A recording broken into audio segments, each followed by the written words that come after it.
Right, so are there any questions?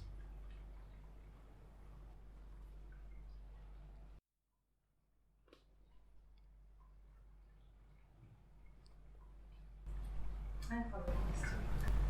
And today is 6 months, and my first cat is gone, and I was sort of, fearing this day, this big anniversary. And 2 days ago, I started swollen. The body swollen. I woke up and I was swollen in my arm, the feet. Never happened before. Then I saw, it's inflammation, what is some anger upsetting inside, no? So my question is, I have to look for the anger, to observe it with meditation, or just scan the body, catch it, and then go deep into it. Or maybe it's not anger, it's just pain. And so it's difficult, when I found it, it's difficult to distinguish, it's in this area, if it's pain or if it's anger. Then I know I make it myself, somehow with my actions. Then I started to write a post about my 2 cats to all these Facebook groups that helped me a lot at the beginning when I was searching for my cat. Then I said, no. All this is making the pain really worse, because then people will answer and I have to reply, and the feeling will expand. Just keep all these bad feelings to myself. And the body cannot stop the body. The inflammation went on and the pills do not do any effect. I have to really take double quantity. And then I discovered this afternoon that it is quite deep, but it's still there. No matter, I try to bury it and say, oh, I'm okay, I overcome this already, it's still there. What to do? Go further? I mean, searching for it? And every session I do at home, or just let it dissolve when it comes?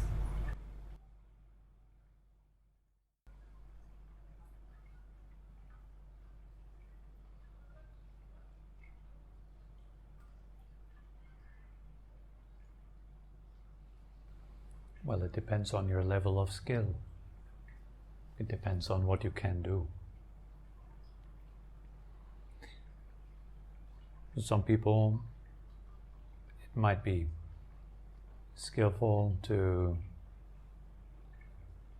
think it through.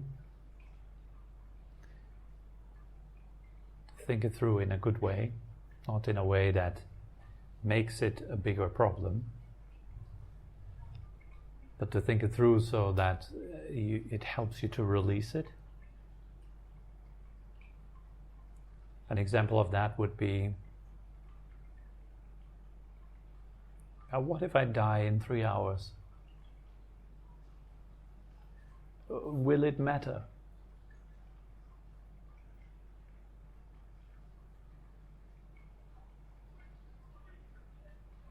And really feel into this.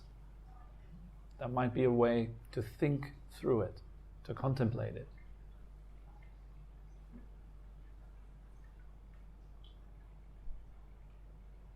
Given the enormous amount of suffering and problems that exist in this world,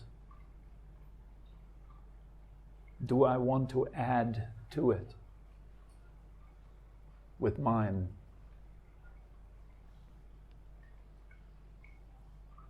Or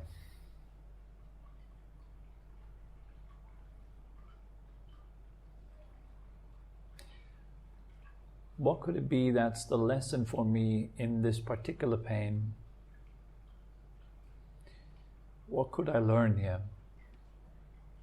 All these are ways to think that are skillful, that help you to actually deal with a situation in a better way. Could I let it go? Would I let it go? When? When do I want to let it go?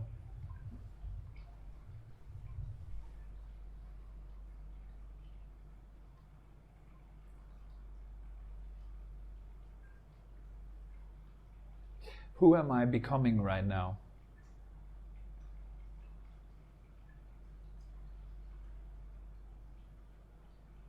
What am I doing right now? All these are good ways to approach such problems, by thinking, by contemplating them. It leads you into a kind of a healthier way of dealing with things. We usually do this to some extent,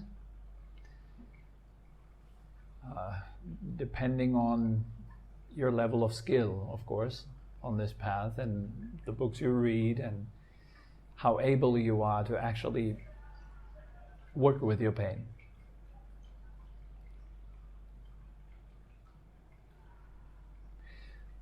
Then another way would be to approach it on the level of energy or feeling directly. So you're working directly with what is happening inside of you at that moment. So you think of your cat, for example, and you feel sadness or regret, grief or whatever it is, anger. And instead of thinking about the situation, you feel it. What am I feeling right now? And instead of making the feeling into a thing, you see that it's a process. It's constantly moving inside of the body. It's not static at all. It's constantly changing.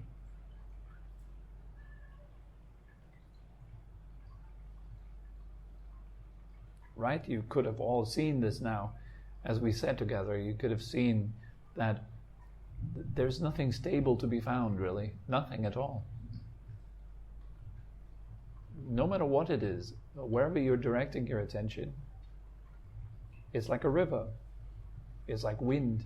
There's nothing stable.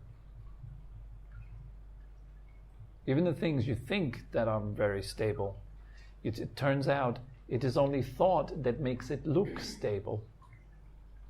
It is only thought that makes it look like a problem, like an issue, like a real thing, when there is no real thing. There is just flow inside of your body. And also you will discover, particularly in the case of anger and other negative emotions, that there will be stuckness as well. And then you will find that, wow, it is this stuckness, this is what I'm doing. It's making the flow, the natural flow of the feelings in our body, the natural flow of our thoughts, etc., making it stuck. It is an activity. You do it. You hold tension. Your body naturally, without your doing, would relax. In fact, if you fall unconscious, if your consciousness is knocked out, then your body is very relaxed. It's just floppy. It doesn't do anything. Right? If someone dies also, their bodies at first, of course, are very limp. There's nothing much going on. It's very relaxed. If you go to deep sleep, your body relaxes completely as you get out of the way. But if you look in meditation, you will find, there's a lot of tension, and you are doing that tension. You're holding it. And that's what's uncomfortable. That's what you feel as pain. It's what you label as anger. It is you holding tension around a feeling that wants to be free. But we don't let it be free. We hold it. We push it around. And it's that not realizing that it's your holding and it's your pushing against it that makes it undesirable. If you were not pushing at all, there would be nothing undesirable. In other words, there would be no suffering. If you were completely accepting of all that is, you'd be just fine. It is because we're not. We're at war with truth. We are fighting what is that we're not fine, that we're in pain, and it is our own fight. And when you're looking at those feelings, you can see that very clearly. So maybe you are already more skilled on the path. You have some skills, so you've built the first stage already. Maybe you've built up to the second stage already, so you're very comfortable with being present. Maybe you've built up to the third stage already, so you're very comfortable with presence without words. Then you will see that. In stage 3, when it gets deeper, you will start to see the lack of solidity, the lack of stability in everything, that there is nothing really that you need to fight. There's nothing really that you need to arrange. Of course, that's only stories. 6 months ago, the cat disappeared, then that happened, then this. These are stories. This is not reality. Reality is here and now. And if you drop all your stories, your thoughts, your words, the stuff that you keep telling yourself, the make-believe, the concoction in your head, if you let go of that, what will happen then is there's just emptiness. There's nothing much there. You're just here. You're just here.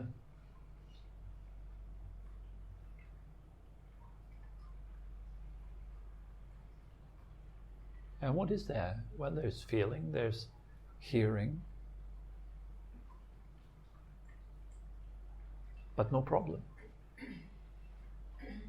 The problem ends. And sure, then you might come back to your old story mode, and then you tell yourself more stories.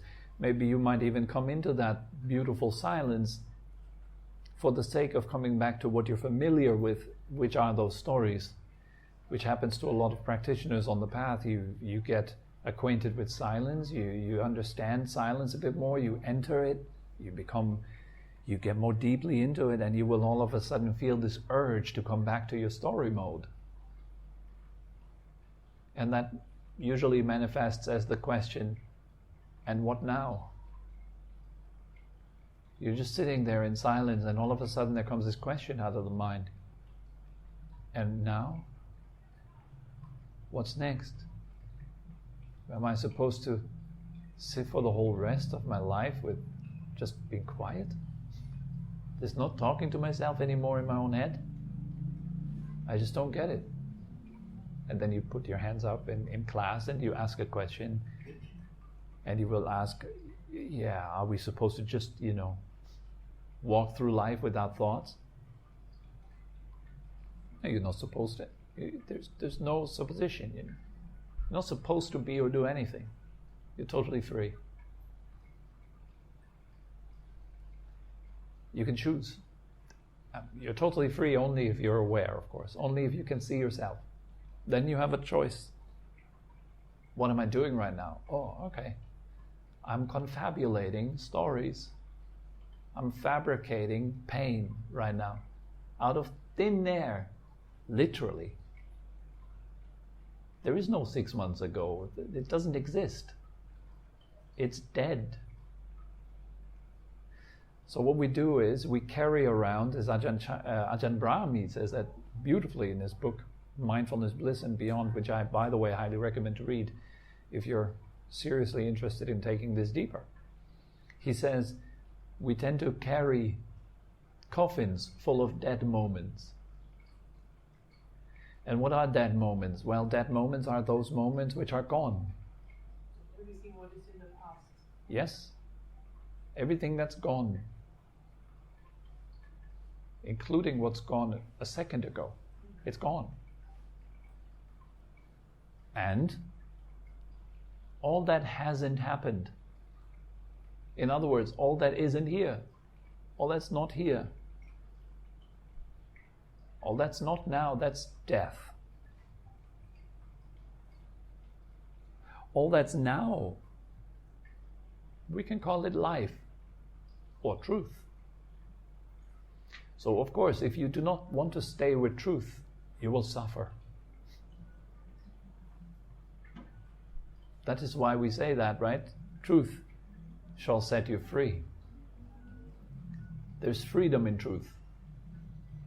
It's not fake, it's not false, it's not stories, not stuff. So you can be light. You're not heavy. You're not carrying death with you wherever you go, right? And let that sink in, because it literally is that. It is death that we carry around. That's why we don't feel alive. How do you feel when you're feeling alive? Why do people do bungee jumping? Why do they jump from an airplane? Why do people cut themselves? Why do people do what they do? Because they seek the feeling of aliveness. They want to feel something. They want to be alive.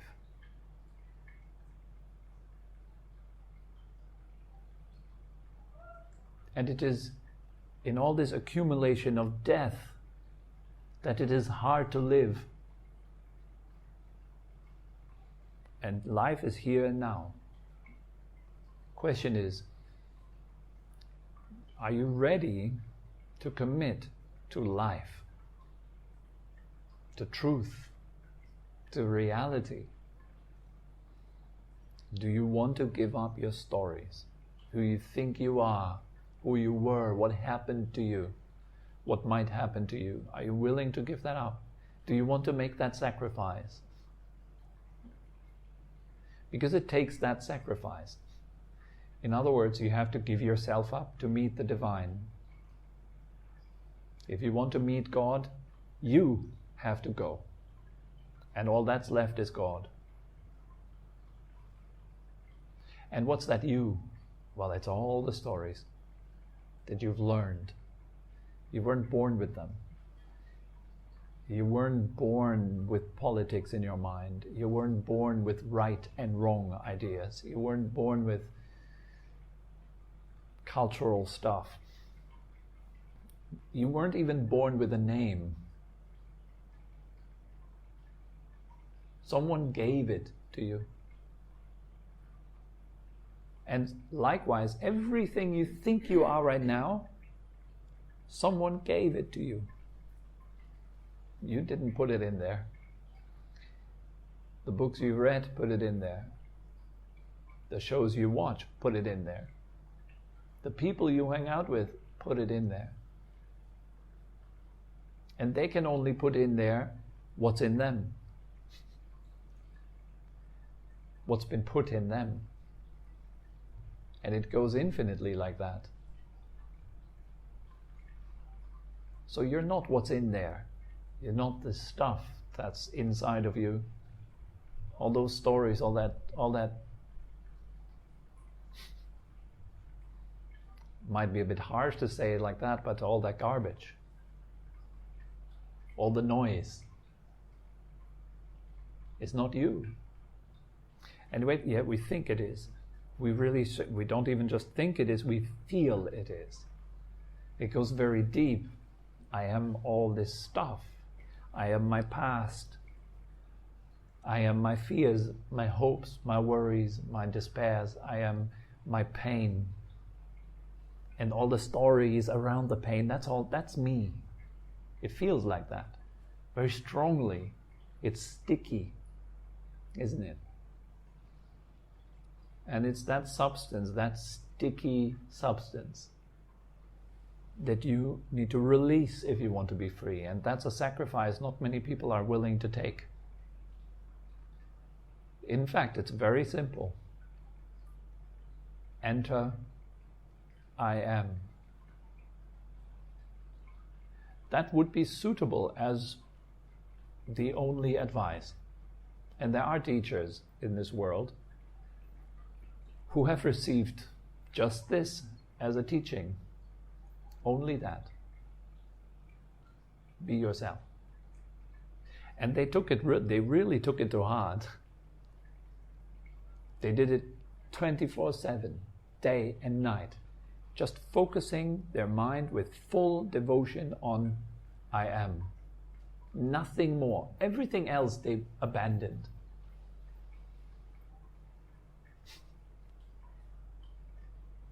day and night, without getting tired, again and again, coming back to just I am, just I am, just I am. Wherever they are, whatever they do. That is sacrifice. They give up everything except the truth.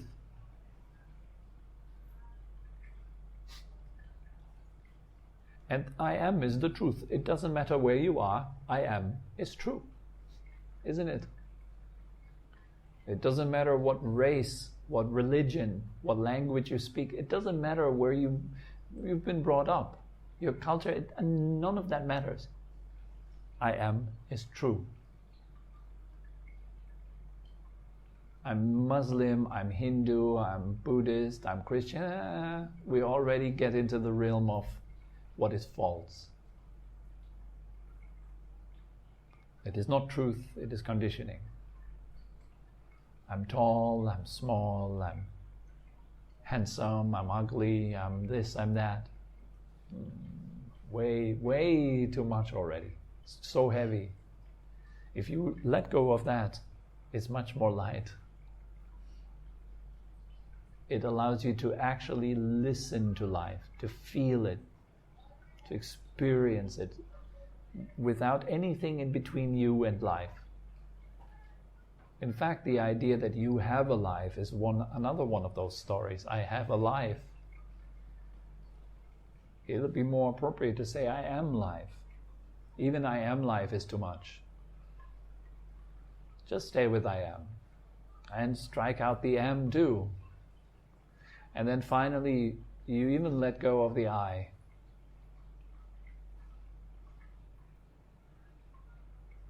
That's the trajectory of this path. And it is a path into freedom. The more you let go, the more you'll be at ease. You realize that? Yeah. Okay. You just let it go. You're sitting on the chair right now. Let that be everything that's there.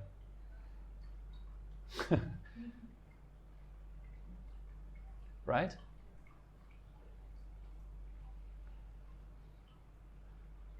And watch out, the mind is a trickster. It'll pull you back. Yeah? It'll pull you back, but you're not weak. You're very strong. You know? If you had a lion that grew up with dogs, and he would never in his life have seen another lion, because he grew up with dogs, right? The dogs would care for him. And eventually you would have a lion that behaves like a dog, right? When he's happy, he would wag his tail. He would jump around and look for affection and then do all these kind of things. He would be just like a dog, because he would have been raised by dogs. Now, if that lion would suddenly come across, how do you call it, a pack of lions? Do you call it a pack? A pride, yeah, there you go, a pride of lions. He'd be utterly confused. Because on one hand, they kind of look like him. What's that today? So, if you have that pride before him, he will feel, okay, they kind of look like me, but they are totally different, right? So there's this simile that was given by one of the Tibetan masters, I think, the simile of the dog and the lion. Like your mind, it throws sticks at you, right? Like when you throw sticks for a dog, and the dog will run and fetch. You can do that for a long time, this game, yeah? You throw the stick, the dog brings it back. If you throw a stick to a lion, though, it's a very different game. The dynamics will change instantly. You'll be in great danger, actually. So your mind is throwing sticks at you 6 months ago. Now the question is, are you a dog or are you a lion? Do you play fetch with your mind, or do you eat your mind? Is a look enough for this mind to become very quiet? That is your power. You're not far from it at all. You have it right now. All you need to do is look. Your mind says, hey, what about this? What about that? Here's another idea. You could maybe post this. And you just look at it. And your mind is like, okay, it's all right. I'm sorry. And it just vanishes. It just disappears. All the stuff disappears. You see it directly. You see it clearly. You see it for what it is. It is false. No matter what your mind comes up with, it is a lie. Anything, you name it, it is a lie. Even so-called truths, the mind says everything is impermanent. It's a lie. Impermanence is not an intellectual property. It is understanding of direct experience. And then you don't need to say the words, everything is impermanent. The words are irrelevant, like the stick for the lion. You just look. Look directly. Another way to approach these kind of sufferings and these things is through your physical posture. How would you sit if you're happy and free and at ease? How would you sit if you are scared, insecure, hopeless? I've tried so many times. What does the body do? It's like, I'm not worthy. What am I even doing here?